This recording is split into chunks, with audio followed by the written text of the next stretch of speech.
বিশ্ব সরকার সম্মেলনে আমন্ত্রণ পেলেন ডক্টর মোহাম্মদ ইউনূস। অন্তর্বর্তী সরকারের অনেক সিদ্ধান্তে মানুষ ক্ষুব্ধ, বললেন হাসনাত আব্দুল্লাহ। জানাবো আসামিদের সঙ্গে পুলিশের ভিডিও, সড়ক অবরোধ করে বিক্ষোভ।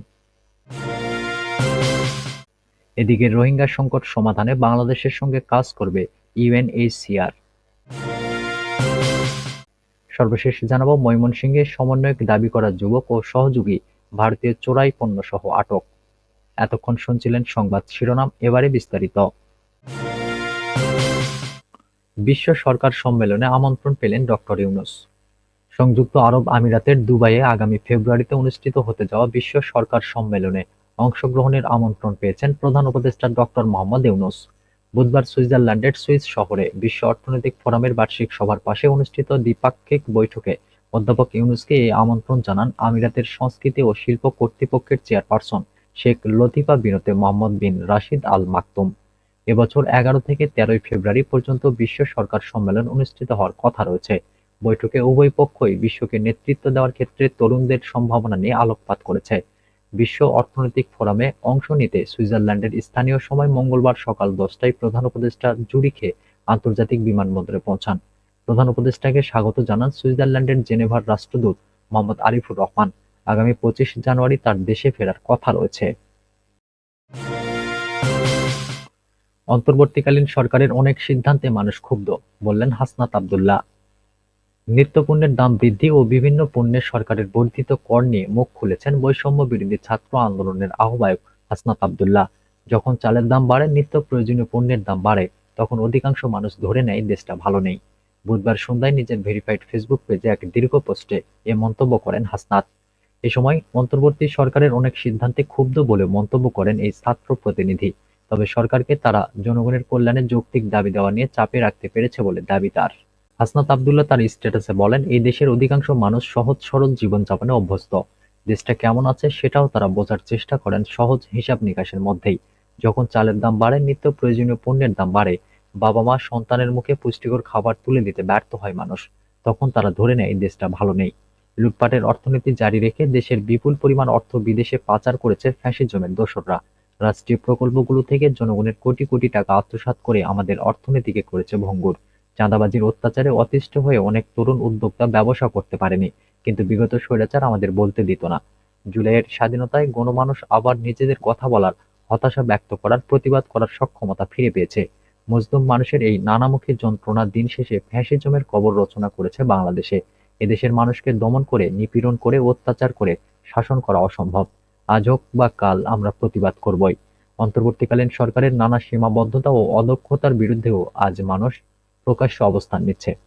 সত্যিকার অর্থে মানুষ অন্তর্বর্তীকালীন সরকারের অনেক সিদ্ধান্তে ক্ষুব্ধ, যদিও এটি একটি চমৎকার গণতান্ত্রিক পরিবেশকে ইঙ্গিত করে। জনগণের কল্যাণে আমরা আমাদের যৌক্তিক দাবি দেওয়া নিয়ে সরকারকে চাপে রাখতে পারছি এবং সরকারের সাথে বিতর্ক করতে পারছি। এদেশের জাগ্রত তরুণ সমাজকে বিভ্রান্ত না করে আর তাদের নিয়ে দেশ গঠনের সর্বোচ্চ প্রচেষ্টা করতে পারলে আমরা সফল হব। আর অপরপক্ষে গণমানুষ বিবর্জিত বিভাজনের রাজনীতিকে প্রশ্রয় দেওয়া হলে জুলাইয়ের সাথে বেইমানি করা হবে। জনজীবনে চাপ সৃষ্টি করে সরকারের এমন প্রতিটি পদক্ষেপের পূর্ণাঙ্গ ব্যাখ্যা এদেশের প্রতিটি মানুষ জানার অধিকার রাখে। যেমন সাম্প্রতিক সময়ে সরকার কেন ভ্যাট বৃদ্ধি করলো, এর বিকল্প কি ছিল, কিভাবে জিনিসপত্রের দাম অতি দ্রুত মানুষের নাগালের মধ্যে নিয়ে আসা যাবে, কবের মধ্যে ভ্যাট কমানো হবে, এই ব্যাখ্যা বিশ্লেষণগুলো অবশ্যই সাধারণ মানুষের কাছে পৌঁছে দিতে হবে। এটি অন্তর্বর্তীকালীন সরকারের অন্যতম একটি দায়িত্ব বলে আমরা মনে করি। এটি নিয়ে ন্যূনতম গড়িমসি করার অর্থ হলো আগামীর বাংলাদেশ নিয়ে গণমানুষের স্বপ্ন এবং অন্তর্বর্তীকালীন সরকারের অস্তিত্বকে বিপন্ন করা। আসামিদের সঙ্গে পুলিশের ভিডিও, সড়ক অবরোধ করে বিক্ষোভ। রাজশাহীর পবায় ১ সপ্তাহ আগে যুবদলের সাবেক এক নেতার বাড়িতে গুলি করে দুর্বৃত্তরা। এতে ওই নেতার বাবা মারা যান। ওই ঘটনায় হওয়া মামলার আসামিদের পুলিশের সঙ্গে দেখা যাচ্ছে। এমন একটি ভিডিও দেখার পর সড়ক অবরোধ করে বিক্ষোভ করেছেন যুবদলের নেতাকর্মীরা। বুধবার সন্ধ্যা ৬টা থেকে ৭টা পর্যন্ত রাজশাহী মহানগর পুলিশের বিমানবন্দর থানার সামনে রাজশাহী-নওগাঁ মহাসড়ক অবরোধ করে বিক্ষোভ করেন। এ ঘটনায় তদন্তে সহযোগিতার আশ্বাস পেয়ে নেতাকর্মীরা পরে মহাসড়ক ছেড়ে দেন।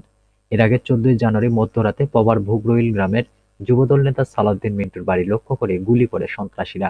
দরজা ভেদ করে ঢুকে যাওয়া একটি গুলিতে আহত হন সালাউদ্দিনের বাবা মোহাম্মদ আলাউদ্দিন। পরদিন দুপুরে রাজশাহী মেডিকেল কলেজ হাসপাতালে চিকিৎসাধীন অবস্থায় তিনি মারা যান। এই ঘটনায় নগরের শাহ মখদুম থানায় ৩৭ জনের নামে মামলা হয়েছে। পুলিশ ২ জনকে গ্রেপ্তার করেছে। তারা হলেন এজাহারভুক্ত আসামি মোহাম্মদ আবদুল্লাহ ও মোহাম্মদ ওবায়দুল। বিমানবন্দর থানার সামনে বিক্ষোভকারীরা জানান, ১৪ জানুয়ারি রাতে একটি অ্যাপস মীমাংসার জন্য দুই পক্ষ বিমানবন্দর থানায় বসেছিল। সেখানে ছিলেন যুবদল নেতা সালাউদ্দিনও। রাতে তিনি থানা থেকে যাওয়ার পরই তার বাড়িতে গুলি করা হয়। হামলায় অভিযুক্ত ব্যক্তিরা ওই রাতে অ্যাপস মীমাংসার জন্য থানায় এসেছিলেন। ঘটনার ১০ মিনিট আগেও কয়েকজন পুলিশ সদস্যের সঙ্গে থানার সামনে তাদের আলাপ করতে দেখা যায়। বিক্ষোভে ছিলেন জেলা যুবদলের সদস্য ইফতেখারুল ইসলাম। তিনি বলেন, আমরা এখনই বলছি না যে পুলিশের সঙ্গে আলোচনা করে গিয়ে সন্ত্রাসীরা গুলি করেছে। তবে আমরা ভিডিও পেয়েছি, তাতে দেখা যাচ্ছে থানার সামনে সাদা পোশাকে থাকা কয়েকজন পুলিশ সদস্যের সঙ্গে সন্ত্রাসীরা কথা বলেছে।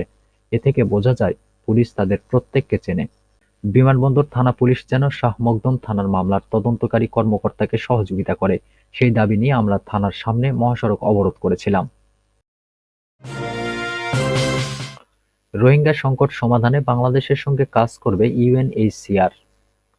রোহিঙ্গা সংকটের স্থায়ী সমাধান খুঁজতে জাতিসংঘের শরণার্থী বিষয়ক হাই কমিশনার বাংলাদেশকে সহায়তা করবে বলে জানিয়েছেন সংস্থাটির শরণার্থী বিষয়ক হাই কমিশনার ফিলিপ্পো গ্রান্ডি।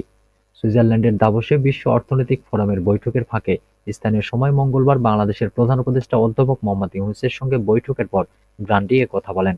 প্রধান উপদেষ্টা রোহিঙ্গা সংকট নিরসনে বিশেষ করে এই বছরের শেষ দিকে একটি বড় বৈশ্বিক সম্মেলন আয়োজনের জন্য সহায়তা চাইলে গ্রান্ডি বলেন, আমরা আপনাদের সহযোগিতা করতে প্রস্তুত। অধ্যাপক ইউনূস তখন বলেন, আপনার কণ্ঠস্বর আরও সোচ্চার হতে হবে। এ সময় প্রধান উপদেষ্টা রোহিঙ্গা সংকটের উপর সারা বিশ্বের মনোযোগ ফিরিয়ে আনার আহ্বান জানিয়ে বলেন, অতিরিক্ত প্রায় ১ লাখ শরণার্থীর আগমন বাংলাদেশের উপর আরও বোঝা হয়ে উঠেছে। তিনি বলেন, পরিস্থিতি ক্রমে জটিল হচ্ছে। তারা আরও রোহিঙ্গাদের বাংলাদেশের দিকে ঠেলে দিচ্ছে। রোহিঙ্গাদের আশ্রয়স্থল তৈরির জন্য উন্নত উপকরণ ব্যবহার করার অনুমতি দেওয়ায় প্রধান উপদেষ্টাকে ধন্যবাদ জানান ফিলিপ্পো গ্রান্ডি।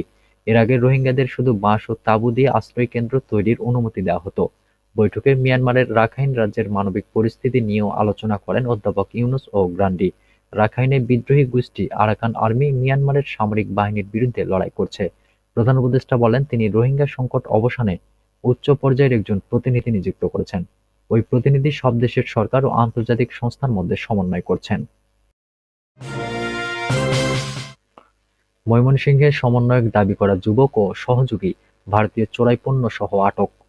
ময়মনসিংহের ফুলপুরে যৌথ বাহিনীর অভিযানে ভারতীয় চোরাচালানের চিনি, জিরা সহ ২ যুবককে আটক করা হয়েছে। তাদের মধ্যে একজন নিজেকে বৈষম্য বিরোধী ছাত্র আন্দোলনের সমন্বয়ক বলে দাবি করেছেন। বুধবার বেলা ২টার দিকে উপজেলার আমুয়াকান্দা এলাকা থেকে ২ জনকে আটক করে পুলিশ ও সেনাবাহিনী। আটক যুবকেরা হলেন জিল্লুর রহমান ওরফে হৃদয় এবং মোহাম্মদ মাসুদ রানা। জিল্লুর রহমান আমুয়াকান্দা গ্রামের আনোয়ার হোসেনের ছেলে এবং মাসুদ রানা রহিমগঞ্জ ইউনিয়নের মৃত আব্দুর রশিদের ছেলে। জিল্লুর নিজেকে বৈষম্য বিরোধী ছাত্র আন্দোলনের ফুলপুর উপজেলার সমন্বয়ক দাবি করেছেন। তার ফেসবুক আইডি ঘেঁটে দেখা গেছে, নিজের ফেসবুক পোস্টেও নিজেকে সমন্বয়ক দাবি করে পোস্ট দিয়ে আসছেন তিনি।